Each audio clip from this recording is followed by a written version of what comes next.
The other day I listened to a radio broadcast by the late, great Paul Harvey. Some of you remember Paul Harvey. He had that incredible voice. It was so calm and so easy to listen to. I'm going to share a Christmas message he gave many, many years ago in your Morning Cup of Inspiration. On Christmas Eve, he shared the story that a man stayed home while his family went to church because he said that church stuff wasn't for him. Even on Christmas, he didn't want to celebrate. He was reading a book by the fire, and he suddenly heard a thud. And he wondered where the thud came from. And not much longer, he heard another thud. And he opened up his curtains to his living room window, and he saw several birds trying to fly through the window. They kept crashing into the window because they were trying to escape the winter storm. So he thought, I can help these birds. I'll get them into my barn where it's warm and it's safe. And he went outside and he threw open the doors to his barn and he tried to shoo the birds in there, but they wouldn't follow him.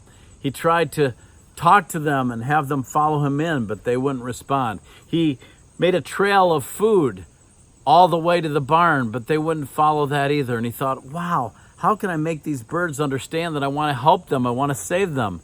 And then the thought occurred to him that the only way he could communicate with them and make them understand was to become a bird. And then he heard the church bells, and he suddenly realized that's what Christianity was all about. God became a man so he could tell us about himself and show us about himself.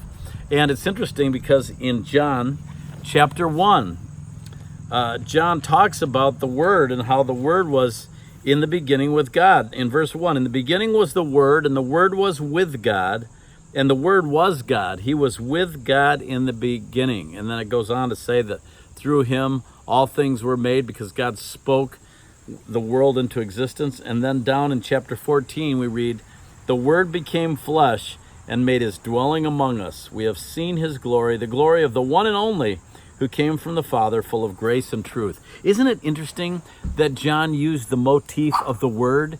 Because the Word symbolizes communication.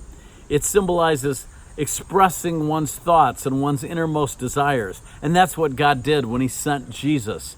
He said, this is God in the flesh. Listen to Jesus. You'll know about me, the Father. And so I find that fascinating that God chose the Word to describe Jesus, and Jesus was the Word in the flesh. I hope that encourages you today. I hope it inspires you. And as Paul Harvey used to say, Paul Harvey, good day. What a great broadcaster he was. I can't wait to see you again for another Morning Cup of Inspiration. God bless.